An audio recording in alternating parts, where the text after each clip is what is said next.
You've been in the center of news for so long, so it's a great time to be interviewing you. My first question, all this started with the Prime Minister's address on the 15th of August, Independence Day, when he spoke about Atmanirbharta. He framed it in the context of Swadeshi, he framed it in the context of quality drive, and he also, so that is where it all started, and it has led to this. He gave a hint to us on that day that big reforms are coming. So here it is, your first reactions on this GST rationalization. And I'd like to compliment Prime Minister Modi for taking this bold decision. I see this as the most transformative step the nation has seen possibly in the last 50, 60 years. This is a journey that Prime Minister Narendra Modi started right in 2014.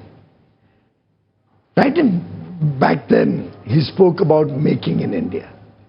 He was conscious that ultimately we will have to become self-reliant. Atmanirbhar banna padega.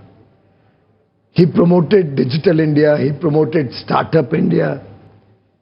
Swachhata was at the core of his working. Yes. He started the concept of trusting the people of India. Remember, one of the first decisions was you don't need to notarize a document.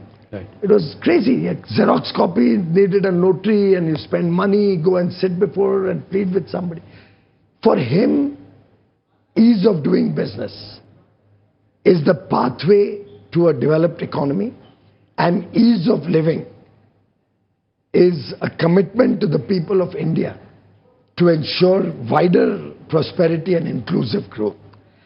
And these decisions yesterday have happened over a sustained 11-year journey of taking a broken, fragile 5 economy to become the top 5 economy of the world, soon to become the 3rd largest by 2027.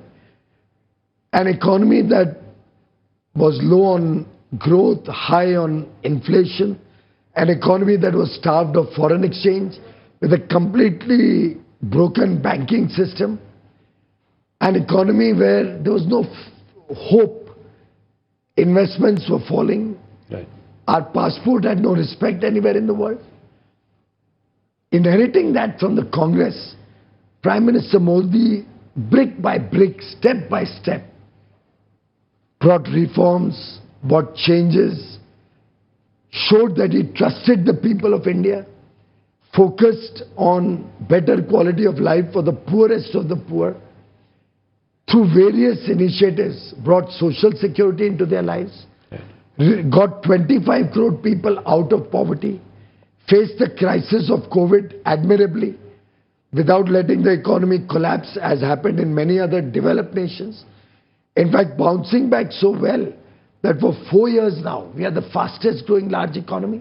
Last quarter was 7.8% growth, yes, with only 1.55% inflation.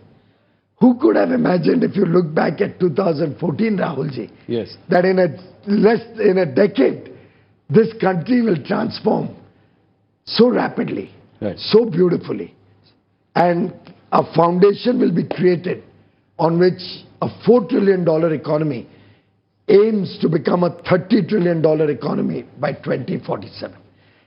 That, I think, is Prime Minister Narendra Modi's very astute handling of the economy, and these transformative steps that he had alluded to in his 15th August address, of course, is a labor of love. It's happened over many months of hard work. yes, The Finance Ministry, Nirmala ji, the groups of ministers from the states, absolutely, the groups of secretaries, all working, recognizing that now compensation cess will no more be required.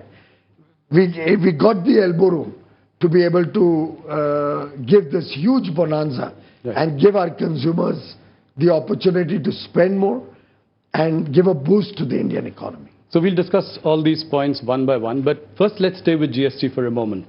How do you think there was also, income tax cuts, for the bonanza for the middle class in the last budget, followed by now rationalization of GST, a long-standing demand. Like you said, it's taken months of, work on it. Are you sure that this is, how confident are you that this is going to spur demand, spur consumption, and also eventually investment?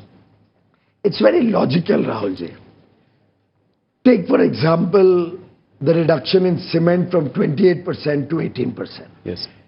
It suddenly brings down the cost of real estate and building a home. Prime Minister Modi has already provided a free home to 4 crore brothers and sisters, families in the country, another 2 crores more in the coming 4 years, 4-5 years. A reduction in cement price also helps the middle class now get the ability to own an affordable home.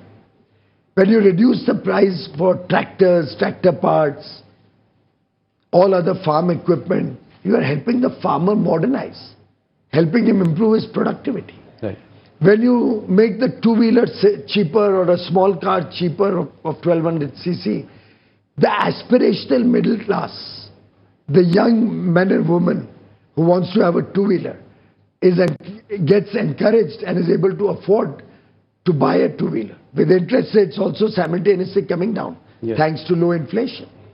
And loans becoming cheaper and easily available, right, in a strong banking system that we have today, not what we had in 2014. When the housewife goes out into the market, almost every product of daily use, all food products, all processed goods, foods, all material that is required for her kitchen, foodstuffs, utensils, everything will see a transformational reduction in prices. And industry has committed to us that they will make sure that the full benefit is net of input taxes is passed on to the consumers.